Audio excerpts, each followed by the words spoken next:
안녕하십니까. 오늘은 2023년 11월 10일 즐거운 금요일입니다. 멜번은 날씨도 좋고요. 주말 계획 잘 세워두셨습니까? 주말 동안 지루할 주변 친구들에게 정반장 뉴스 링크 한번 보내주면 어떨까요? 욕은 먹지 않을 것 같습니다. 사안이 사안인 만큼 옵터스 뉴스는 연속되고 있습니다. 느낌상 이스라엘의 하마스 박멸 작전, 그러면서 무고한 팔레스타인 시민들까지 죽이고 있는, 누구 말로는 뭐 전쟁이라고 하고 누구 말로는 학살이라고 하는 이 사태마저도 옵터스가 덮고 있는 느낌입니다. 어제 제가 옵터스가 개인 고객들 상대로 2불 정도 보상할까 생각 중이다 이런 말씀 드렸는데, 워낙 사람들이 난리를 치니까 나름 머리를 써서 선불 고객들에게는 주말에 무료 데이터, 후불제 고객들에게는 200GB 데이터 고객들에게 쏘겠다 이런 보상안을 내어놓았습니다. 무성의해도 이렇게 무성의해도 되는 것인지 참으로 납득이 안 갑니다. 통신업 감시단은 옵터스 고객이 옵터스를 상대로 더 큰 그리고 정당한 보상을 요구할 경우 옵터스가 그 요구를 어떤 식으로 처리하는지 제대로 감시하고 또 그 처리를 강제할 준비가 되어 있다 이렇게 발표하였습니다. 감시단이 나름의 가이드라인도 이미 제공한 상황인데, 사업장의 경우는 최대 10만 불까지, 개인의 경우는 최대 1,500불까지 보상을 요구할 수 있다고 적시하였습니다. 이는 일반 소비자들에 대한 권리를 알려줬다기보다는 옵터스한테 니들 이딴 식으로 마무리하려고 한다면 오산이다 라고 경고하는 듯한 느낌입니다. 전날 영혼이라고는 1도 없는 사과를 하면서 언론 대응을 하던 옵터스 CEO 켈리 바이어 로즈마리는 이런 감시단의 눈치는 물론 앞으로 연방 상원의 조사에도 응해야 할지 모르고, 통신부 장관이 발표하였듯이 정부 차원의 조사에도 출두해야 할 상황에 직면하였습니다. 일부에서는 이번 사태로 최소 100만 명의 옵터스 기존 고객이 다른 통신사업자로 이동하게 될 것이다 이렇게 전망하였습니다. 아니 이걸 보니까 대처를 하려면 그냥 뭐 한 달 무료로 쏘던가 하고, 그 외에 뭐 증명이 가능한 심각한 피해 입은 고객은 뭐 위원회 같은 거 만들어 가지고 케이스 따라서 다르게 적절하게 최선을 다해서 보상하겠다, 뭐 이 정도 말은 해줘야 그나마 진화가 가능한데, 지금 옵터스는 꼬라지 보면 불이야 나건 말건 이 정도 해주면 되는 거 아니야? 뭐 이러면서 간 보는 것 같습니다. 글자 그대로 고객들을 호구 취급하거나 아니면 뭐 거지 취급하는 거 아니냐. 서호주 정부가 임대주택난 해결을 위하여 단기 숙소를 운영하는 사람이 장기 임대로 전환할 경우에 만불의 인센티브를 제공하는 방안을 내어놓았습니다. 어제 이 새로운 정책을 발표한 로저 쿡 서호주 총리는 단기 숙소를 운영하는 사람들에게 이런저런 세금을 물린다든가 기간을 한정한다든가, 지금 뭐 빅토리아주도 그러겠다고 하고 퀸슬랜드도 그러겠다고 하고 뉴사우스웨일즈도 그러겠다고 하고 있죠.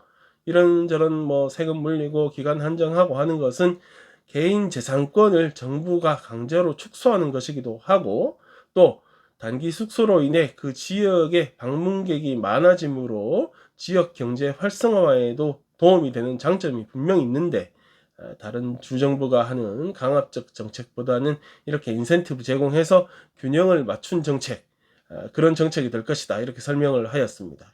해당 방안을 실시하기 위하여서라도 단기 숙소를 운영하는 사람들은 에어비앤비가 됐건 뭐 스테이츠가 됐건 어떤 플랫폼을 이용하건 간에 내년 중반부터 정부에 의무적으로 등록을 하여야 하고, 등록은 2025년 1월 전에 마쳐야 합니다. 이거 무조건 해야 하는 것입니다. 제가 아는 서호주 특성상 이렇게 자진 등록하라고 할 때 자진 등록 안 하면 피비린내가 날 정도의 처벌이 있을지도 모릅니다. 여튼 등록을 하고 나서 이전에 6주 동안 단기 숙소 운영했다는 증명하고 앞으로 12개월간 임대 계약서 제시하면 임대 시작 당시에 4,000불 주고 12개월 계약이 끝날 시점에 6,000불 지급하는 방식이 될 것이랍니다. 좀 쌈박하게 들리기는 하는데 일부에서는 이게 효과가 그닥 없을 것이다 이런 부정적 견해를 내어놓고 있습니다. 에어비앤비 호주 공공정책 책임자라고 뭐 한 명 있던데, 그 양반 말로는 현재 호주 전체의 단기 숙소로 운영되는 주택은 12,000에서 13,000채 정도 추산된다고 하는데, 그걸 운영하는 사람들이 그 인센티브 만불받자고 그 사업을 포기할지도 의문이지만, 또 뭐 포기했다 치고 그렇게 임대 시장이 유입된다고 해도 현재 임대주택난에 무슨 대단한 해결책이 될지도 의문이라는 것입니다. 제가 개인적으로 꼭 한번 가보고 싶어하는 마가렛 리버, 세계적 와이너리가 쫙 깔려있는 마가렛 리버, 헐리우드 스타들도 별장을 마련한다는 마가렛 리버, 그 동네에 있는 사업주들도 보다 근본적 대책이 필요하다, 뭐 이런 의견입니다. 여기서 식당을 운영하는 사람들은 직원 구하는 것이 너무도 힘들다고 합니다. 그래가지고 뭐 영업시간도 단축하고 하는데, 주방장 실컷 구해도 결국 주방장이 숙소를 구하지 못해서 떠나버리는 게 현실이라고 합니다. 그러니까 신규 주택을 공급해 주는 방안 빨리 모색해 달라, 이 말입니다.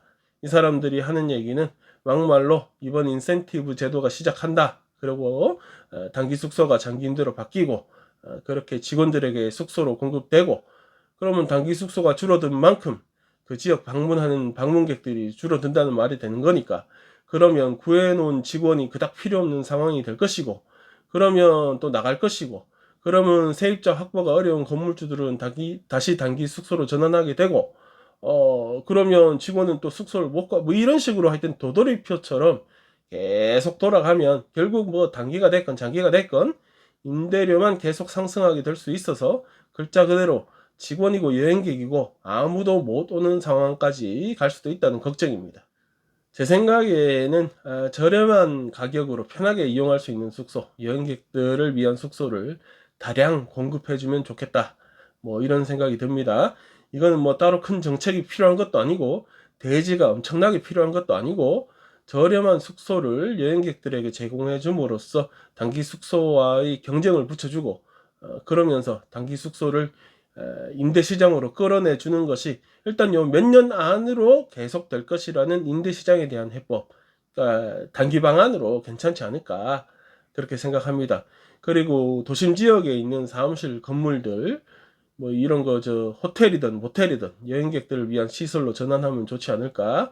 어차피 재택근무가 늘어나면서 사무실 공실이 점차 심해지고 있는 상황에서 꽤 괜찮은 해법이 될 수 있다는 생각입니다. 실제로 멜번이나 시드니나 도심 지역의 사무실 건물들을 호텔로 전환하는 허가가 난 경우도 있는 것으로 알고 있습니다. 앞으로 어떻게 되나 두고 보겠습니다. 퀸슬랜드 주정부가 주 4일 근무가 아닌 주 4일 등교를 내년 학기에 시범 실시하는 것을 승인하였습니다.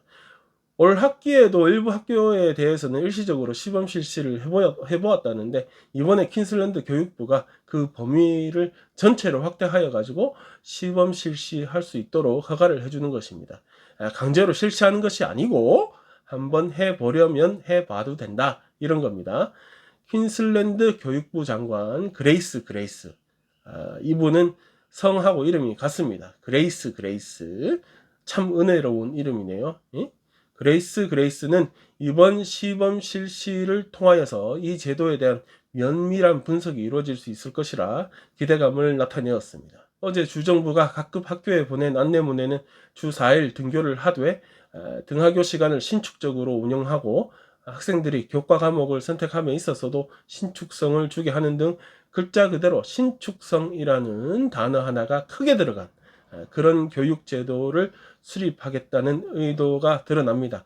학생들은 자신에게 맞는 등하교 시간을 조정을 하면서 남는 시간에 직업 교육을 따로 받을 수도 있고, 교사들은 또 너무 정해진 시간에 수업을 딱 준비해야 하는 강박에서 벗어날 수 있는 뭐 그런 효과가 있을 것이라는 설명입니다. 각 공립학교들은 교육부의 가이드라인과 학교 자체의 상황을 맞춰서 시범 실시에 대한 논의를 거쳐서 실시 여부를 결정하게 되고, 실시하는 기간과 내용 역시도 학교 자체에서 결정할 수 있다고 합니다. 애들은 그렇다 치고 애들 돌보는 학부모도 4일제 근무하게 해줘야 하는 거 아닙니까? 애들 학교 안 가는 어떤 날은 집에 누가 있긴 있어야 할 거 아닙니까? 아니면 하루 보육비나 뭐나 주던가 해야 할 것 같은데, 과연 뉴사우스웨일즈주나 빅토리아주도 이를 따라 할 것인지 관심이 쏠리고 있습니다.